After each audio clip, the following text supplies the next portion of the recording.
Want to support the show?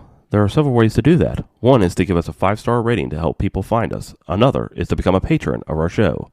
We also have a store where we have amazing merch designed by Ashton Green and Coda. Follow the link in the description below and enjoy the episode. Hi, welcome to the Dartarian Show. I'm Alexander Dartarian. And I'm Dominic Sykes. And today we're on to part 2 of Blackbeard. Yes. If you guys have not listened to part 1 on Blackbeard, go ahead and do that now and then come back to us. Part 1 was pretty good. Yeah, I've been waiting for part 2. Yeah. Kind of want to see what... Left off on a cliffhanger, so... Yeah. In part 2 of Blackbeard, we will be looking at his introduction into piracy, his life and legacy as a pirate, and perhaps his unjust death. Well, his pirating career, as we know, was rather short. Yeah, only a year and a half. Yeah. Before we do that, we left off as Edward Teach was serving under Benjamin Hornigold before giving Blackbeard his own ship to command. Yeah. There was one problem about Blackbeard being the captain of the Revenge. The Revenge already had a pirate captain. Oh, yeah? Stede Bonnett. Oh. Or known as the Gentleman Pirate. The Gentleman Pirate? Mm-hmm. It's just like... He was weird. If you guys have ever seen Our Flag Means Death, the main character captain, that's Stede Bonnett. Oh, okay. Yeah, so he was pretending to be a pirate. He's just basically like a wealthy landowner that Yeah. kind of Just wanted to be a pirate. Playing at being a pirate. Yeah. So the hilarity that is that show it's pretty much how it went. Yeah. Stede Bonnett is an important person when it comes to the discussion of Blackbeard. Not only was Blackbeard using his pirate ship, but Stede had bought that legally because he was a sugar baron. Stede Bonnett, I guess what you could call a co-captain of sorts with Blackbeard on his ship, although no one respected him. Right. Blackbeard only did it because he didn't want him depressed. So he just he felt bad for Bonnett okay. and was like pretended that he was the captain, Even but Blackbeard was really the captain. Nobody actually thought of him as a co-captain or anything. No, like he just kind of like, oh yeah, we should listen to Bonnett, you know, like Blackbeard is like that. Every popular group in high school had one weirdo that they just like. They felt sorry for. They felt sorry for and would be included in the group. You know what I mean? Well, if nothing else, then for everybody just to laugh at. You know? Yeah. What Blackbeard really didn't laugh at him. He liked Bonnett. So. So he's just one of those, I guess, jocks that took the nerd under his wing or whatever. Yeah, sort of. But how, do you wonder, did Stede Bonnett come into contact with Blackbeard? In 1716, Bonnett set sail for Nassau. On the way, Bonnett thought it would be a good idea to attack a Spanish warship. Oh, yeah. Great idea. Even though he was completely outmanned and outgunned by any stretch of the imagination. Yeah. I can't imagine how his crew was feeling about that. You know, I know that they're like, oh, God, we're going to die now. Yeah. This dude just basically signed our death warrant. When pirates, the one thing about pirates, every pirate that you study, the one thing they know is what target to hit. Yeah. They know, they basically are like a lion out in the wild. Yeah. The lion's not going to go after the strongest buffalo or whatever the frick they hunt, or bison. Or like right in the middle of the herd. Yeah, they're going to go for the weak, straggling one. Yeah. Yeah, the easy take. Yeah.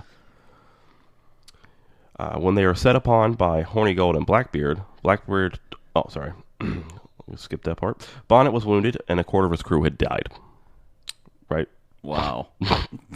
Yeah. Lucky that's all that happened. Yeah, when Blackbeard and Hornigold came upon them, Blackbeard took command of Bonnett's ship and went to Nassau for repairs.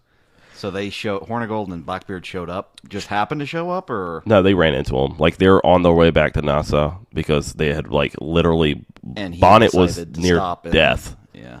And I think, like, 70% of his crew was dead. Yeah. Like, they were coming home. They had run from the Spanish warship, and the Spanish warship was like, okay. Ran into Blackbeard, and Blackbeard's like, all right, dude, yeah. I'm just going to go ahead and take control here and make sure that we get back to Nassau. And Bonnett's crew was, like, thankful that Blackbeard came.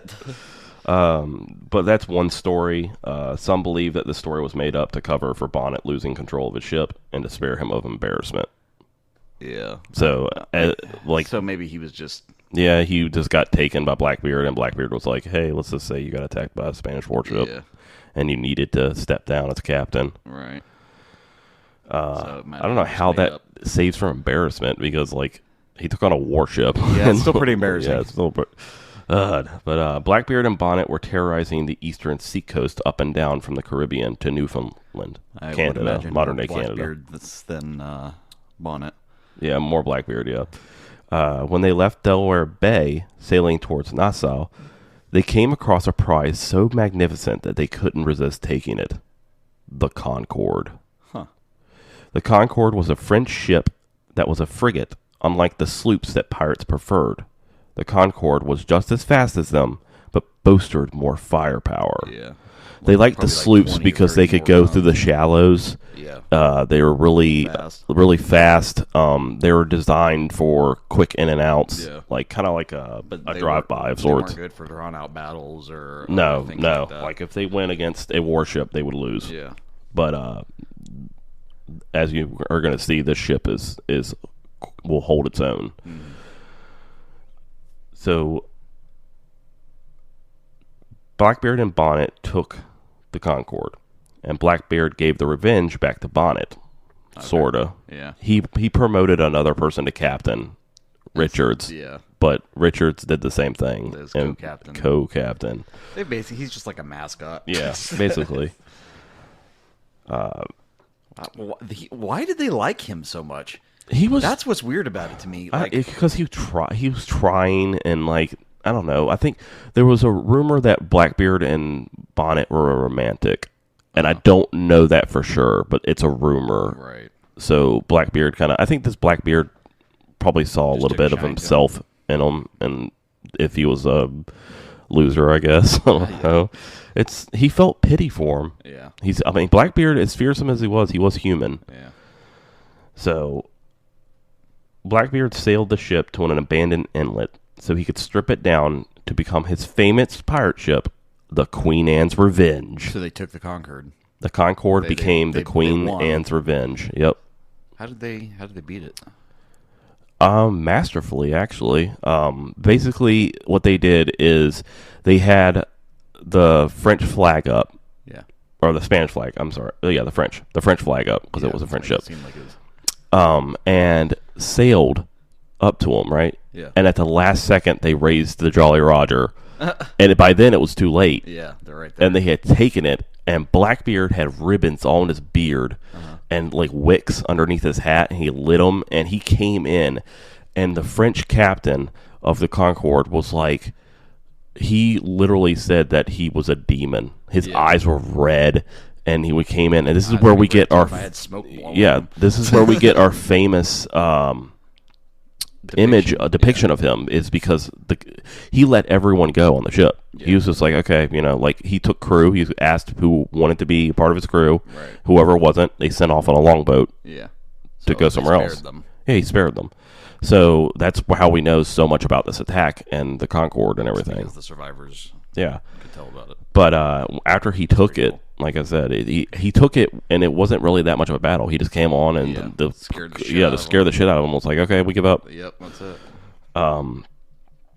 So, like I said, last episode, that wasn't his ship's name. It wasn't at the time. Right.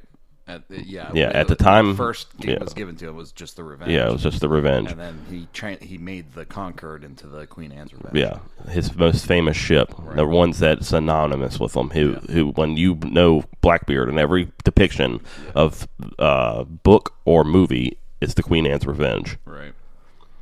After converting the ship, Blackbeard sailed back to Nassau and came up with a daring plan that would send him into the annals of history. The blockade of Charleston, South Carolina of 1718. Oh, shit. Yeah. Not only did he take on ships with this ship, he took on an entire port city, a famous port, probably one of the most famous port cities in colonial times. Yeah. That's crazy. He was a badass. Blackbeard took his ship and 3 other sloops with him, the Revenge and the Ranger, and another sloop accompanied Blackbeard's Queen Anne's Revenge. And Ranger was Charles Vane, right? No, the Ranger was Hornigold. Hornigold? Yeah. Okay. And blockaded South Carolina's port for 6 days, taking 7 ships and over 80 hostages. Wow. With a crew of, from what some reports state, 300 to 600, the governor of South Carolina knew they were in trouble if Blackbeard decided to invade Charleston. Now, I know that they were known to do that captains would sometimes work together to take some of the bigger scores and stuff like that. Well, Blackbeard at this time was a commodore. Okay. So all of those ships were under his command. That's what I was going to say. Yeah. So did they have any instances where there were like just these grand fleets? Yeah, well, we talked about it with Henry Avery. Captains, right? Yeah. So imagine, right, a scenario where you have to save somebody's brother, right, who just got taken. Oh my! Is this One Piece? And say that the pirates get a grand fleet together, right, of just a bunch of other pirate captains and division commanders and stuff like that, and then they No, attack. they never did that. No, that was just in One Piece. okay. Oh my god! Figured I'd slip that in there, see if it was historically accurate. No, the governor panicked and sent letters to other colonies begging for help. Blackbeard sent emissaries to the governor to settle the blockade, 80 hostages, and them to leave in peace for 1 chest of medicine. What? Yeah. That's all he wanted? All he wanted was 1 chest of medicine. 1 chest of medicine? Yep. If they refuse, they execute the hostages and burn the harbor to cinders. I think this mission was also in Assassin's Creed Black Flag, by the way. This whole part right here, that was in the game. The governor smartly decided to give the medicine to Blackbeard, and Blackbeard released the hostages and the blockade ended. Nice. This act would cement Blackbeard as the most fearsome pirate of all time. Yeah. That's badass. Sending shockwaves to the colonial America. Everyone knew Blackbeard's name. No one knew Blackbeard's name. Did he have a big bounty? Yeah, it was huge. Yeah. It was bigger than any other pirate at the time. 1 or 2 billion berries. Oh my god. It was 100 pounds for usual captains, but if their own crew turned Blackbeard in, it was 200 pounds. Okay. Yeah. So like they gave them more if they were willing to. Yeah, if they were betray him. Yep. But Blackbeard was so feared and respected by his crew. Yeah. There's a story that during this blockade that the crew found one person on the ship that wasn't supposed to be there. Oh, really? He would walk around the deck and go down and talk to the captain and stuff, but he was never there. Like when they went to go look for him, he wasn't there. What was it? Some say he was the devil. Oh, okay. Yeah. So that leads more into the whole... Yeah, it's a legend. Yeah. Yeah, that he had made a deal with the devil, cool, or he was a demon, or he was the devil himself. Yeah. So there's some random guy on the ship that... Yeah, that no one... But nobody could find him. Yeah, like no one knew who he was, or... I mean, he probably was like... Stowaway. Either a stowaway or a girl that someone had snuck on, dressed like a guy, you know. Probably. After Blackbeard left Charleston... with the equivalent of $400,000 in today's money, he headed to the Outer Banks of North Carolina. What happened next was genius on Blackbeard's part. Blackbeard knew he needed a pardon, and the South Carolina governor and the Virginia governor would never give him one. Yeah. And Jamaica's governor, Wood Rogers, was not an option due to him knowing Blackbeard's real identity. Possibly. Yeah. Yeah. We talked about that last episode. Right. That left Governor Eden of North Carolina. Blackbeard couldn't be sure if he would pardon him, so he devised a plan. So if just one governor pardons... Yeah, because they have the Blackbeard, full might of the king. The king sent out a letter or a memo or whatever memorandum, basically was saying that if you give up piracy, we'll pardon you, because they're on the brink of war with Spanish again. Yeah. And they would need privateers. Yeah. So he was like, okay, well, instead of catching these pirates and killing them, we'll use them. And so he sent out, like, if you give up, we'll pardon you. And it gave a certain date, and that date had passed, though. Mm-hmm. But the governor had the power to bring it all the way up to the current day to pardon. So basically, I mean, a state governor now has the power to pardon any person in their state. And that pardon is throughout the United States. You could still be pardoned. Say if our governor pardoned you for a crime, you could go to another state and you'd still be pardoned. Right. Well, if you commit a crime in a state, that's specific to that state. Yeah, but if you do a federal crime, the governor can still pardon you. Oh, okay. Yeah, the states have unlimited power almost. That's ridiculous. He sailed to Topsail Island, where Blackbeard intentionally ran the Queen Anne's Revenge aground with another one of his sloops.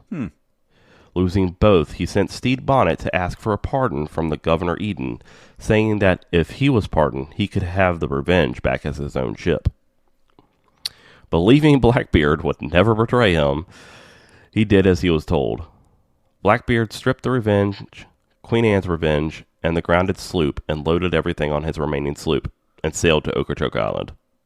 Bonnet received a pardon and returned to tell Blackbeard the good news and found him and everything gone except the stripped Revenge. They took all of the treasure. That's messed up. They took all of the treasure. You got a pardon, though. Everything. Yeah, but it's useless if you don't have the treasure. Yeah. You're allowed to keep whatever you've taken. Yeah. According to the pardon. Well, okay. So coming back and why did Blackbeard leave him though? He left Bonnet, and he only took out of the 600 crew members that they allegedly had. Yeah. He only took like 30. Why? He cut weight. Oh. He didn't want to take him with him. But I thought he was trying to get a pardon too. He is, but why didn't he ask the governor for a pardon? He didn't know if he would do it, so he sent Bonnet in the stead. So if they wouldn't got a pardon, so why wouldn't he stick around to see? He didn't know that though. He was like, if Bonnet, he had heard that Bonnet had got the rumors or whatever, but he was saying, well, if they don't pardon Bonnet, they're definitely not going to pardon me. Yeah, but they did pardon Bonnet. Yeah, but he just didn't want to deal with him anymore. Oh, he was the way that I think this is like Blackbeard's tired. He wants to retire and he doesn't want to deal with the crew and stuff because Blackbeard's crew, the 30 that he took, were the most loyal to him. Everybody else was like new people. Yeah. So he didn't know if they would want to stop pirating because a lot of pirates got pardons, tried to go legit for a little bit, and then realized pirating's more lucrative, so they just went back to pirating. Right. All right. So everything was gone, right? So Bonnet wanted revenge himself, so he renamed his ship the Royal James and went hunting for Blackbeard. Not finding him, resorted to pirating again. What? Yeah. Well, he wanted to go to Jamaica and get a letter of marque because war was coming. It was coming fast. Yeah. So he wanted to go to Jamaica to get a letter of marque from Rogers. And the crew was like pissed. They were like, "No, fuck that. I want revenge." Yeah. And he was like, "Okay." He had to go with his crew or he would have lost the ship again. So he just kind of went along with everybody and started pirating again. So Bonnet was captured at Cape Fear River, and after 7 tries of executing him, because the crowd felt sorry for him, he was finally executed for pirating.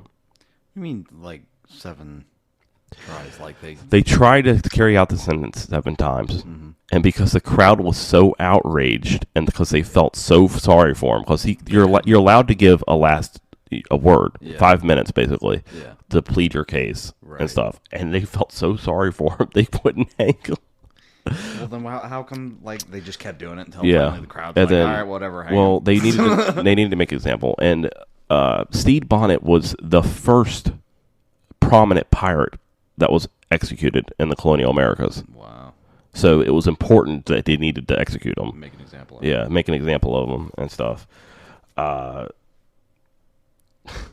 And Blackbeard's just like, see ya. Yep. All the while, Blackbeard received his pardon from Governor Eden sailed up to New York to take a French sloop, sending the crew of the new sloop to the land and returning to North Carolina, telling Governor Eden he found it without a crew on the ocean. Reluctantly, Governor Eden gave him ownership of the sloop and the cargo. Blackbeard renamed the ship the Adventure and harbored it on Okochok Island.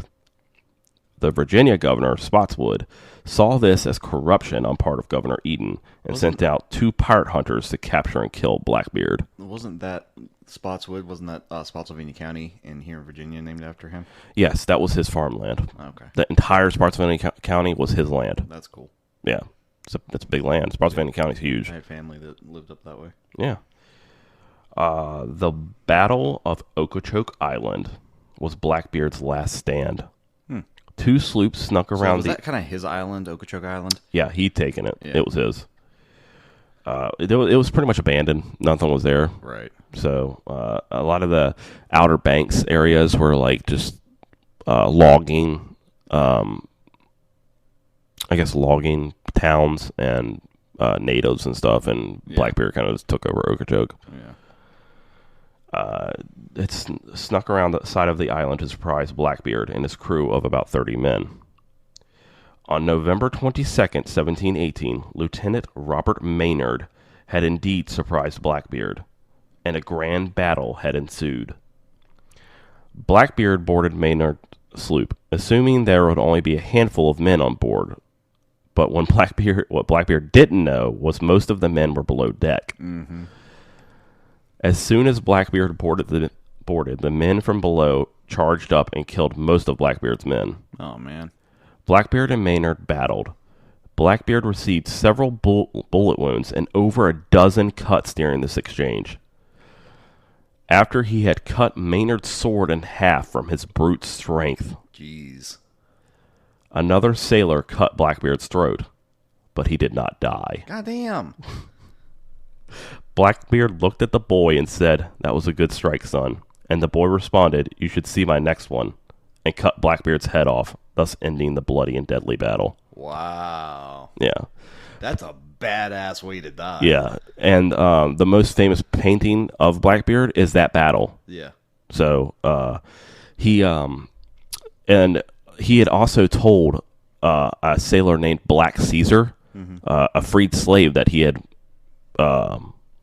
freed and brought onto him and stuff. Yeah. He had told him if the battle doesn't go his way to set off the powder in the cargo area that would have blown up his sloop and killed and basically blew up the other 2 sloops. Right. So it would have been an epic final battle if Black Caesar had done it. Yeah. But he didn't do it? No.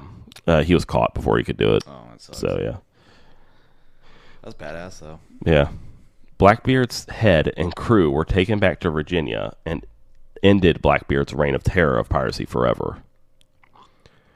So basically, they took the crew back to Virginia. They stood trial. Yeah. Pretty much, the freed black men turned against Blackbeard's other crew, and like pretty much were like, "Yeah, we pirated," and like pretty much turned state witnesses and stuff. The only one that didn't was Black Caesar. Right. He was just like, no. He was loyal to the very end. Yeah. They did not free the black slaves. They killed them anyways. That's messed up. They hung them anyways. All of the rest of the crew were set. They were executed as well. Only one person escaped the noose, and that was a 16-year-old boy. He had just became a crew member, and Spotswood knew that if he didn't free him, that the crowd would turn against him. Yeah. Because he was so young. Yeah. So, yeah, they were executed, and which started a huge litigation war between Governor Eden and Governor Spotswood, because Governor Eden said that he had no right to come into his state or his territory and do that. Yeah. It was pretty much an act of war. Right. So they had fought tooth and nail to get him either removed as governor or, to pay reparations to him. Yeah. That never happened. Oh, wow. Yeah. No, Governor Eden had died before. Died within like 6 months of that. Spotswood? Yeah, Spotswood he was not a good man. Yeah. Was Blackbeard unjustly killed, though? No. He did have a pardon, and the crew of the sloop he captured in New York never reported it, so technically he wasn't a pirate anymore. Okay. Blackbeard's reputation made him out to be a ruthless, demonic figure, but in reality, he was a very merciful pirate, never killing or torturing his victims of piracy. He had So never. for as fearsome as a reputation as this dude had, he really didn't leave a whole lot of death or destruction behind him. Well, destruction maybe, but not a whole lot of death at least. No, he was probably one of the most merciful pirates. Charles Vane, another big pirate of this time, was ruthless. He tortured someone. He would capture the captain of a ship, tie him to the mast, right? Cut off his ears and put lit matches in his eyes. Wow. Before putting a gun in his mouth and killing him. It's messed up. Yeah. So basically, when Blackbeard boarded your ship, his flag went up, which was a skeleton holding a spear with a bleeding heart at the end of it, and an hourglass in the other hand. That's pretty cool. Yeah, when you see this flag, you know it's Blackbeard's because every pirate has their own. Jolly Roger. So basically, when that flag went up, they knew who it was, and with him being so theatrical about his stuff, most men gave up. Yeah. A lot of pirates were like that too. They would fight if the crew fought, right? Yeah. But if they went in there and the crew immediately would surrender, a lot of the times they wouldn't kill them. Yeah.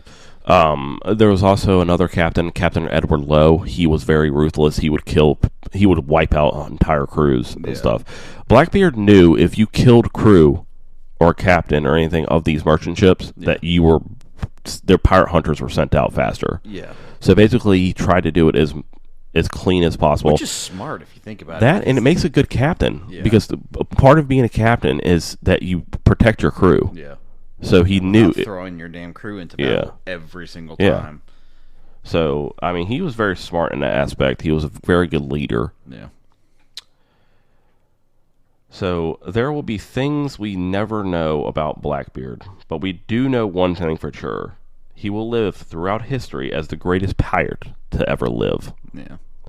Now, he was the most famous pirate, but the longest lasting pirate at that time was Bartholomew Roberts, which we know as Black Bart. Yeah.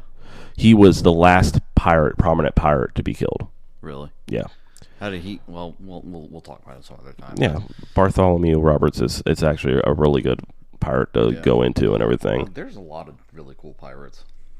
And that ends the series of Blackbeard. Yeah. So that's pretty cool. There's a lot I didn't know about him. I mean, there's some that like I said, from watching movies or stuff, but I didn't know how much of it's true. The problem with it is that we only know so much. Yeah, and most of the information that we have for this podcast comes from Blackbeard by Angus. Hold on, let me look that up real quick. Just make sure we got it right. Yeah, make sure I say his last name correctly. Let's see. Angus Constrom. Yep. That's where most of our information comes from. It's a great book. If you guys have a chance to get that, it's an amazing book. It's probably the best book on the history of piracy because it's not just Blackbeard. He goes through all of the pirates and stuff at the time. Charles Vane, Edward Lowe, Blackbeard, Stede Bonnett, Benjamin Hornigold. It's just an amazing book, and we highly recommend it to everyone. So what did you think about Blackbeard's adventures as a pirate and his infamous blockade of Charleston? The blockade was badass. I always like it when you got like a tactical genius, somebody that can win a fight without having to take a whole bunch of losses or whatever because they come up with a brilliant strategy. Yeah. So like him blockading, taking the hostages, but not killing anybody, just to get some medicine, Yeah. It was pretty cool. His final battle obviously was badass. Yeah, I mean, The fact that he took all of those cuts and gunshot wounds and was still going, got his throat cut and still going. Yeah, they still had to literally cut off his head to stop him. Yeah. And he had a backup plan in place that if they had lost the battle, if what was his name? Sorry, Black Caesar. Yeah, Black Caesar had been able to follow through with, then they would have, it would have gone out even more of a blaze of glory. Yeah, I kind of wish Black Caesar had been able to do it because that would have just been an epic ending. Yeah, just explode the three sloops and just killed everybody. But yeah, no, it's no, he was an absolute tactical genius. Like I said, my theory on who he really was is I don't think he was royalty. I think that he came from a very, very prominent family because he was very well educated. yeah. And the fact that he was a tactical genius He was speaks. also super worried about people finding out what his real name was. Yeah.